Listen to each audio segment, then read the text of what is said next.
All right, it's Friday. It's Rains Feldman Cyber Liability Report time. This time, just with myself, Eric Cyberson, and my trusty colleague Steve Geblin. Scott Lesowitz is out this Friday. Steve has chosen to show his allegiance to the Anaheim Angels.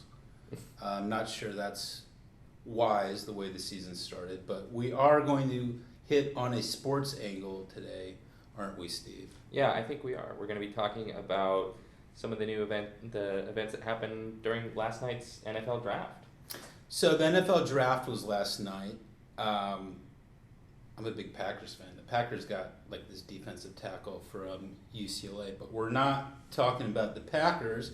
We're going to talk about this offensive lineman, this guy from Mississippi, Laremy Tunsil, was one of the top prospects, and he ended up falling to the Dolphins at like 12 or 13. He was supposed to be a top 5 pick, but something really bad happened just a few minutes before the draft. Somebody hacked into his Twitter account and tweeted a video of him in a gas mask inhaling a huge bong full of marijuana. So the legal connection here is, what can someone like Laremy Tunsil do with regard to someone hacking into a social media account? And then we'll talk about how the same concepts affect businesses. But I guess, Steve, the bottom line is, can Laremy Tunsil theoretically sue someone for something? Well, it looks like a true video. It looks like it came out of his account. The first claims right off the bat that he would have are under federal statutes called the Computer Fraud and Abuse Act, which is an anti-hacking statute, and the Stored Communications Act, which is an act that protects your online social accounts that store communications that you have, like Twitter or Facebook or your email accounts. So anybody that accesses your accounts without your permission, by guessing the password, which is what we understand happened in this case, violated these statutes, and they give you a cause of action to bring suit against them in federal court and pursue damages, attorney's fees, ring remedies like that. Now, the standard is on the Computer Fraud and Abuse Act. Isn't the standard unauthorized access? Do I have it right? Yes. So under the Computer Fraud and Abuse Act, it's an unauthorized access. So in this is a perfect example of what's going on. It's somebody that doesn't have permission to use his Twitter account, and they have to bypass some measure to get in. They guess the password, use his username and password to get in, and use his Twitter account. Now, are there cases where it's not sort of a frontal attack, password guessing exercise? Could you sue someone if they knew? Let's say you provided them the password 2 years ago, but then a year ago you said, Steve, I don't want you to use my password to get into my Twitter account. In theory, could I then sue you, even though I voluntarily gave you my password 2 years ago? I said you can't use it anymore. Could I sue you if you got into my Twitter account? Yeah. And I didn't change the password, obviously, in that scenario. Yeah. So it's still, you've given access and then you've revoked access to that system. So that person is no longer allowed to access it. In your example, you gave me the password and then said, Steve, stop using the password, stop using that account. I no longer have your permission to access the account, whether or not I have a copy of the key anymore or not. We actually see this come up a lot in business litigation situations where we have employees come and go from a company and they still know the passwords to certain accounts. If they still have the passwords, they can still access them.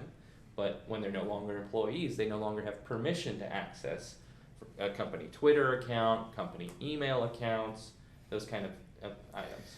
Yeah, we see that all the time, right? It's an ex-employee, and typically they're teaming up with a new employer who is a competitor.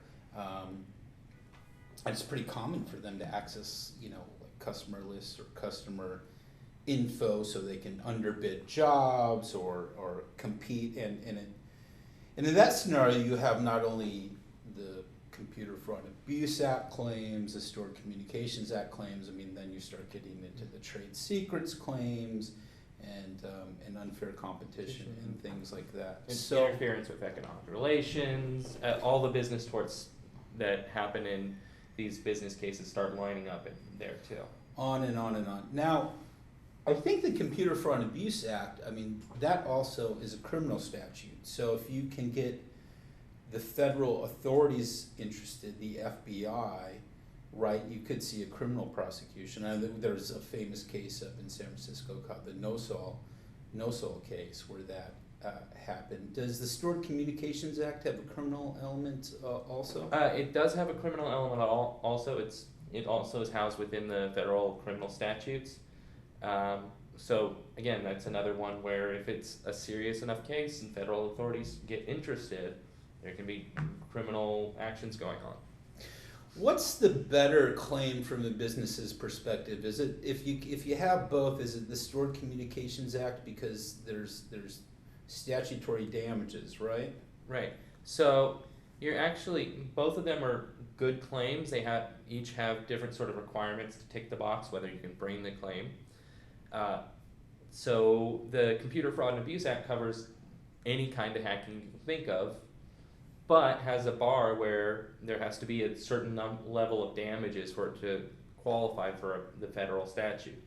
On the Stored Communications Act, it only applies to electronic communications that are stored in a computer, so emails, invoices, other things like that, whereas, so it's different and a smaller subset of hacking that it covers.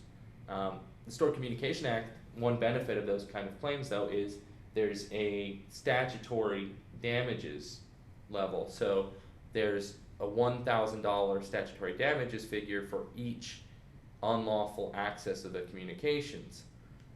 If you have someone going into lots of different accounts and seeing lots of different communications, potentially that can start racking up into very large damages figures very quickly.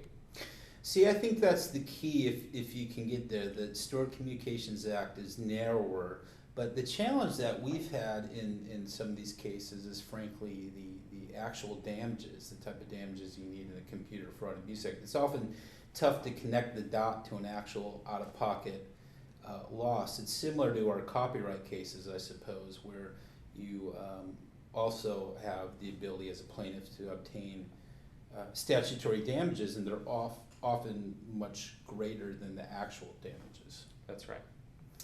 So we're going to keep it short and sweet this week. I think that's it, but we wanted to touch on Laremy Tunsil, very timely, and also weave in something we see every day in our practice, which is what can a business do when former employees or competitors hack into their servers, emails, and systems. There are legal federal claims that you can bring in conjunction with a whole host of state claims. So that's it for the Raines Feldman Cyber Liability Report. I'm Eric. This is Steve. Go Angels, I think. Yeah, go Angels and go Packers. That's the takeaway.